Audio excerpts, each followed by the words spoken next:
այսօր մենք եկել էինք կոնկրետ պոլիկլինիկա,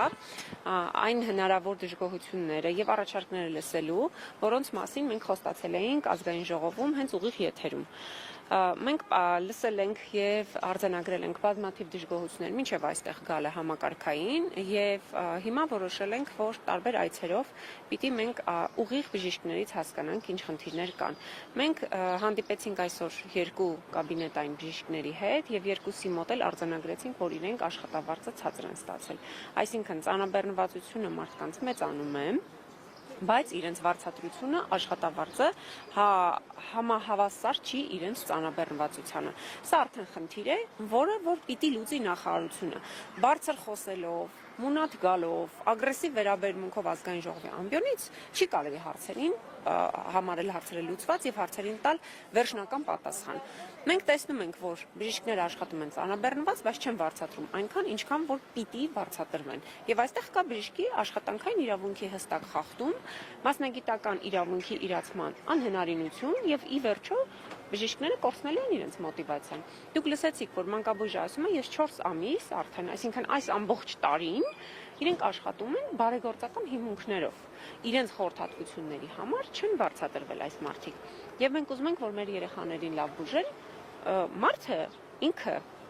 ինչքան էլ փորձի իր բարեխղճությունը դրսևորել մաքսիմալ, միևնույն է ունենալու է որոշակի ժամանակահատված իր կյանքում, որ ասել է լավ, ես ինչի համար պիտի աշխատեմ ի վերջո բարեգործական հիմունքներում, մինչև երբ։ Այ հենց այս հարցի պատասխանն է, որ այսօր մենք պիտի փորձենք ազգային ժողովում բարձրացնել նախարարի մոտ, որը բերել է եւ նորից ծանրաբեռնվածությունը մեծացնում է։ Այսօրվա նախագծով, որ արտահերթի շրջանակներում է, նախատեսվում է, որ տաքսի ծառայության նաեւ ներկայացուցիչները պիտի ներգրավեն ապահովագրական համակարգում։ Շատ լավ է, թող տաքսիստներն էլ առողջ լինեն, բոլորն էլ թող գան, հնարավորություն ունենան բուժվելու, բայց այստեղ կարևոր է բժիշկների ծանրաբեռնվածությունը, որ մեծանում է։ Դուք արդյոք դրան զուգահեռ բարձրացնում եք նրանց եկամուտները։ Արդյոք նրանց ծանրաբեռնվածությանը համահավասար են այն հնարավոր վարձատրությունը եւ փոխհատուցումները, որոնք որ պիտի արվեն պետության կողմից։ Այս խնդիրն է, որ մինչև վերջ լուծված չէ եւ անընդհատ փորձ են անում լրացնել ուղղակի։ Մենք գիտենք, որ տարբեր հաստատություններում եղել են ահազանգեր, աշխատանքից ազատումներ, նախարարի կամ նախարարության հասցեին քննադատական միտք հայտնելու համար։ Ես կոնկրետ ճանաչում եմ մի բժշկի, հաստատության անունը չեմ տալու, զուտ չթիրախավորելու համար հաստատությունը, բայց ես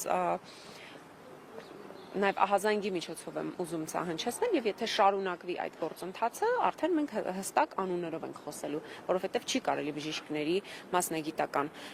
իրավունքները ոտնահարել միայն նրա համար, որ համարձակվել են քննադատել իրենց իսկ ոլորտը մասնագիտական, որտեղ անհնարինություն ունեն աշխատանքի։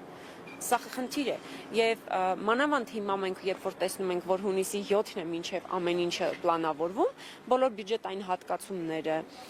բոլոր հնարավոր վերադասավորումները պլանավորված են առաջին 6 ամսի, այսինքն տարվա առաջին կեսի համար։ Տարվա երկրորդ կեսին ինչ կլինի, Աստված գիտի։ Հիմա մենք պիտի հասկանանք, չէ՞, մենք գործ ունենք մի ամբողջ համակարգի հետ, որ բժիշկները պիտի միայնակ չմնան իրենց խնդիրների հետ։ Շնորհակալություն։